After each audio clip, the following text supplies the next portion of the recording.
नमस्कार. आजच्या व्हिडिओमध्ये तुमचं सर्वांचं स्वागत आहे. आजच्या व्हिडिओमध्ये आपण पाहणार आहोत 30,000 सॅलरी असलेल्या दोन मित्रांच्या फायनान्शियल प्लॅनिंगची गोष्ट. या गोष्टीच्या माध्यमातून मला तुम्हाला सांगायचं आहे की जर इनिशियल डेजमध्ये तुम्ही प्रॉपर फायनान्शियल प्लॅनिंग केली तर पुढे जाऊन तुम्हाला त्याचे जबरदस्त रिटर्न मिळणार आहे.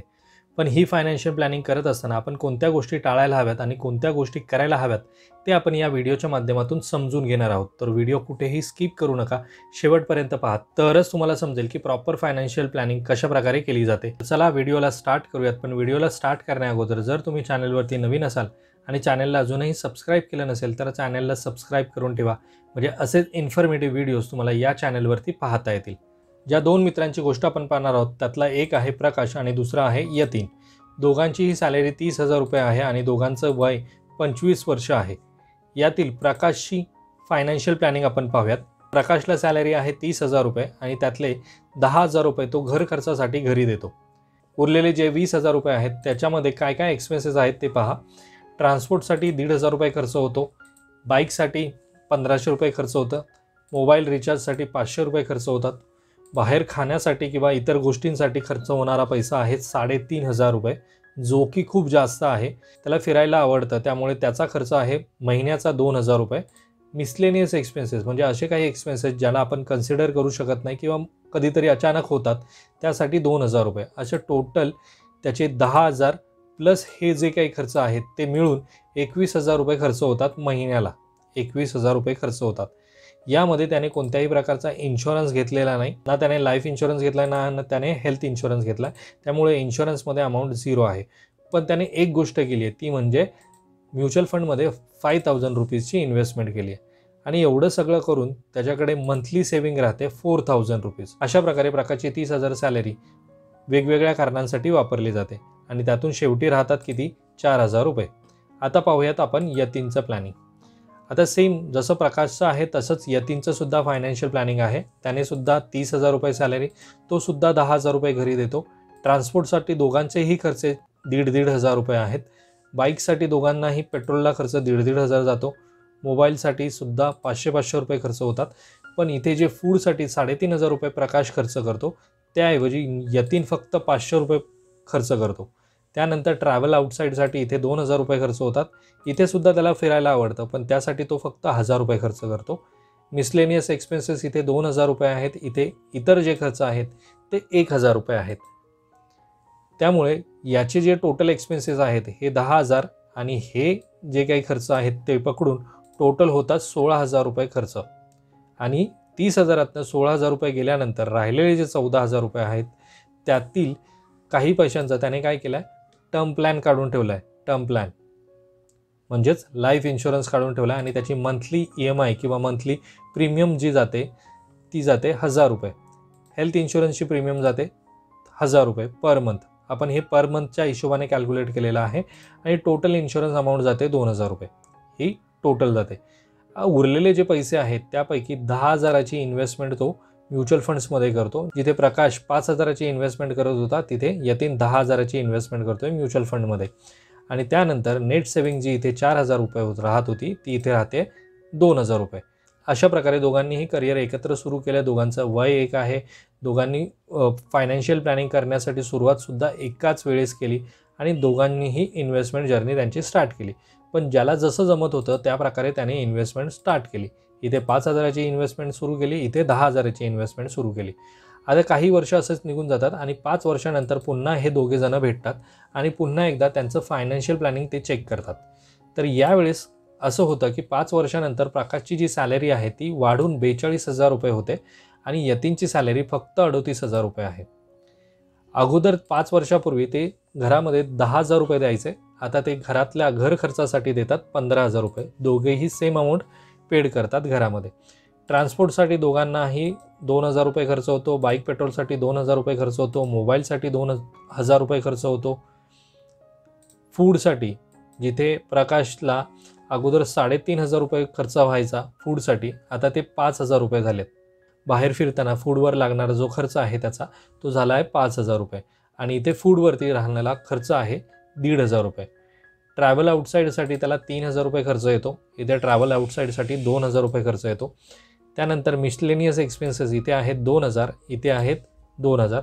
तर टोटल जर तुम्ही पाहिलात तर इथे 30,000 एक्सपेन्सेस आहेत, म्हणजे 42,000 सॅलरीमधले 30,000 रुपये एक्सपेन्सेस आहेत. आणि इथे सुद्धा जी 38,000 रुपये सॅलरी आहे त्यातले 25,500 एक्सपेन्सेस म्हणून खर्च होतात. यानंतर प्रकाशने काय केलं तर EMIवरती बाईक विकत घेतली आणि EMIवरती फोनसुद्धा विकत घेतला. टोटल 10,000 रुपये त्याचे फक्त EMIमध्ये जातात. आणि हे 10,000 रुपये EMIमध्ये गेल्यामुळे त्याला त्याची SIP स्टॉप करावी लागली आणि SIP बंद झाली. आणि त्याच्यामध्ये त्याची सेव्हिंग झाली फक्त 2,000 रुपये. म्हणजे SIP पूर्णपणे बंद झाली, कारण की हे घेण्यासाठी त्याला पैशांची गरज होती आणि पैसे त्याच्याकडे राहत नव्हते. मग त्याने काय केलं तर SIP स्टॉप केली आणि त्यामधून ह्या गोष्टी विकत घेतल्या. या व्यतिरिक्त यतीनने त्याचा जो प्लॅन होता तो प्लॅन कंटिन्यू ठेवला. टर्म प्लॅनमध्ये त्याने 1,000 रुपये हेल्थ इन्शुरन्स चालू केलेला आहे.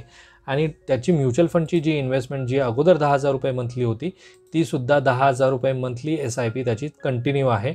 आणि नेट सेव्हिंगमध्ये त्याच्याकडे आता फक्त 500 रुपये उरतात आहेत.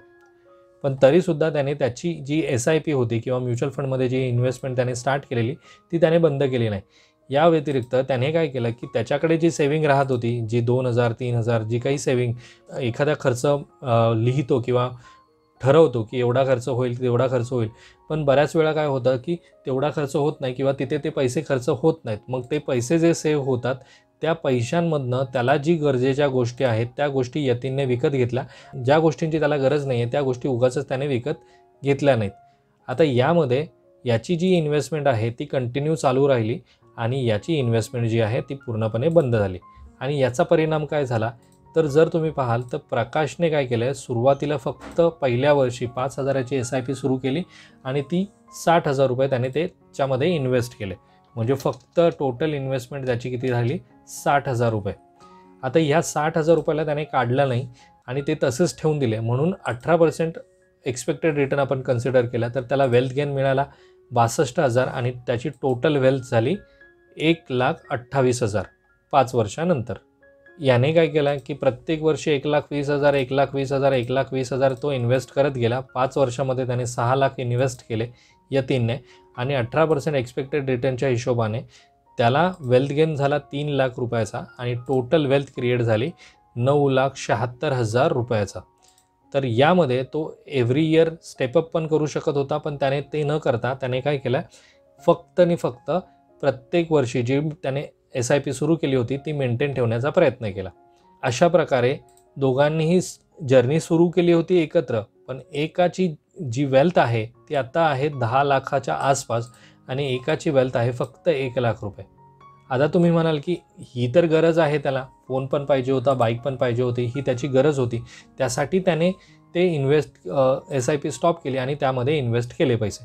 पण असं काही गरज नाही आहे की तुम्हाला जर एखादी गोष्ट हवी होती तर त्यासाठी इथे जे 7,000 रुपयाची बाईकचे जो EMI होता तो त्याने वाढवला असता किंवा कमी करून घेतला असता आणि 5,000 रुपये करून ठेवला असता. आणि इथे फोनचा EMI जरी 3,000 रुपये राहिला असता तर 5,000ची जी SIP होती ती कमी करून आयदर 3,000 तरी कंटिन्यू ठेवायला पाहिजे होती. कारण की 1 वर्ष बंद झालेली SIP परत पुन्हा सुरू व्हायला खूप वेळ जातो. आणि जे कोणी आता माझा व्हिडिओ बघत असेल त्यांना माहिती आहे की ज्यांनी SIP स्टॉप केली त्यांना परत ती SIP सुरू करण्यासाठी किती वर्ष लागले. त्यामुळे जेव्हा आपण एखाद्या म्युच्युअल फंडमध्ये किंवा कुठल्याही टाईपची इन्व्हेस्टमेंट जेव्हा तुम्ही स्टार्ट करता आणि मध्येच ती पॉज करता, त्यानंतर सुरू होण्यासाठी त्या इन्व्हेस्टमेंटला खूप वर्ष निघून जातात आणि मधल्या काळामध्ये जो आपल्याला पीक पिरियड असतो तो निघून जातो आणि नंतर आपण खूप मागे राहून जातो, 5-7 वर्ष आपण पाठी राहून जातो. त्यामुळे इन्व्हेस्टमेंट ही अशी गोष्ट आहे की जी तुम्हाला कंटिन्यू करायला हवी. यातून तुम्हाला अजून एक गोष्ट लक्षात येईल की जोपर्यंत तुम्ही अशा प्रकारचे एक्सपेन्सेस मेंटेन करून ठेवत नाही तोपर्यंत तुम्हाला समजणार नाही की तुमचे जे आलेले पैसे आहेत ते कुठे आणि कशा प्रकारे खर्च होतात. त्यासाठी तुम्हाला अशा प्रकारचं एक्सेल शीट किंवा अशा प्रकारे एखादी डायरी वगैरे मेंटेन करणं गरजेचं आहे. तरच तुम्हाला समजेल की तुमचे पैसे पूर्ण वर्षभरात कुठे गेले किंवा एका महिन्यात कुठे गेले. आणि कंटिन्यू समजल्यानंतर तुम्हाला समजेल की आपला पैसा जास्त कशावरती खर्च होतो आहे आणि जमल्यास तुम्हाला तो खर्च कमी करता आला तर पुढे जाऊन तुमचं तो खर्च कमी होऊन त्याची इन्व्हेस्टमेंटमध्ये रूपांतर होईल आणि पुढे जाऊन तुम्हाला त्याचा फायदाच होणार आहे. ते सॅलरी तर प्रकाशची जास्त आहे, यतीनची कमी आहे. घरामध्ये जे येणारे जे पैसे आहेत ते दोघांचे सेम आहेत. ट्रान्सपोर्ट सेम आहे, बाईक पेट्रोल हे सेम आहेत, मोबाईल सेम आहे. फक्त सगळ्यात जास्त फरक जो पडतो आहे तो आहे इथे. ज्याला मी हायलाईट करून ठेवतो, जो आहे फूड. फूडसाठी लागणारा खर्च जास्त आहे, ट्रॅव्हल आउटसाईड प्रकारचं जास्त आहे. त्यामुळे इथे जे पैसे आहेत ते सगळ्यात जास्त खर्च होतात. तर या दोघांसाठीच किती खर्च होत आहेत? 8,000 रुपये. यतींचे खर्च होत आहेत 3,500 रुपये. म्हणजे टोटल 5,000चा डिफरन्स तुम्हाला इथे जाणवेल. त्यानंतर मिसलेनियस एक्सपेन्सेस दोघांचे सेम आहेत. इथे त्याने बाईक आणि मोबाईल घेतला, यामध्ये काही वाईट नाही. आपल्याला जर गरज असेल तर त्या गोष्टी विकत घ्यायलाच हव्यात. पण त्याचबरोबर इथे प्रकाशने एक गोष्ट केली नाही, ती म्हणजे इन्शुरन्स काढलेला नाही अजूनही. म्हणजे जरी आता त्याने इन्व्हेस्टमेंट करण्याचा विचार केला असेल किंवा इन्व्हेस्टमेंट करण्याचा प्रयत्न करणार असेल पुढे जाऊन, तरीसुद्धा पुढे जर काही गोष्टी घडल्या आणि त्याच्यामध्ये त्याला टर्म प्लॅन किंवा लाईफ इन्शुरन्स किंवा हेल्थ इन्शुरन्सची गरज पडली, तर त्यावेळेस त्याच्याकडे तो नसणार आहे आणि त्यामुळे त्याची जी सेविंग आहे ती त्या गोष्टींसाठी खर्च होईल. त्यासाठी सर्वात पहिली गोष्ट म्हणजे त्याने टर्म इन्शुरन्स आणि हेल्थ इन्शुरन्स काढून घ्यायला हवा स्वतःचा. तर अशा प्रकारे जर तुम्ही शीट मेंटेन केली तरच तुम्हाला समजेल की तुम्ही कशा प्रकारची फायनान्शियल प्लॅनिंग करायला हवी. आता यामध्ये बरेच लोक असंही म्हणतील की पूर्णच्या पूर्ण इन्व्हेस्टमेंट ही तुम्ही म्युच्युअल फंड्समध्ये टाकू नका किंवा म्युच्युअल फंड्समध्ये टाकायला नाही हवी, वेगवेगळ्या सेक्टर्समध्ये टाकायला हवी. ऑलरेडी ते सॅलरी घेत आहेत आणि इथे मी नेट सॅलरी असं म्हटलेलं आहे. म्हणजे त्यांची काही अमाऊंट PFमध्ये कट होते आणि उरलेले जे पैसे आहेत ते म्युच्युअल फंड्समध्ये इन्व्हेस्ट करतात. यांचं एज 25 वर्ष असल्यामुळे त्यांना स्टॉक मार्केट किंवा इतर कुठल्या इन्स्ट्रुमेंट्सबद्दल तेवढी माहिती नसेल किंवा नॉलेज नसेल. मग त्यांच्यासाठी म्युच्युअल फंड बेस्ट ऑप्शन आहे, कारण की इथे फंड मॅनेजर चांगले स्टॉक पिक करतो आणि त्या फंडमध्ये घेतो आणि त्यामुळे आपल्याला त्याच्यातनं चांगले रिटर्न्स मिळू शकतात.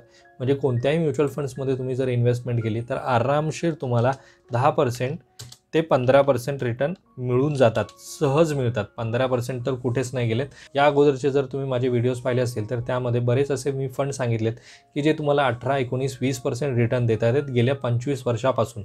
जर ते व्हिडिओज तुम्ही पाहिले नसतील तर नक्की पहा, म्हणजे तुम्हाला समजेल की कशाप्रकारे आपण आपली जी ही 10,000ची इन्व्हेस्टमेंट आहे किंवा 5,000ची जी इन्व्हेस्टमेंट आहे ती आपण वेगवेगळ्या फंड्समध्ये डिवाईड करू शकतो आणि त्यातून चांगले रिटर्न्स मिळवू शकतो. यतींसारखी जर तुम्ही प्रॉपर फायनान्शियल प्लॅनिंग केली तर पुढे जाऊन त्याचे तुम्हाला खूप चांगले रिटर्न्स पाहायला मिळणार आहेत. तर हेच मला तुम्हाला या व्हिडिओच्या माध्यमातून सांगायचं होतं. आजचा जर व्हिडिओ तुम्हाला आवडला असेल तर व्हिडिओला लाईक करा. चॅनलवरती जर तुम्ही नवीन असाल तर चॅनलला सबस्क्राईब करा. भेटूयात आपण अशाच एका इन्फॉर्मेटिव्ह व्हिडिओमध्ये. तोपर्यंत बाय बाय.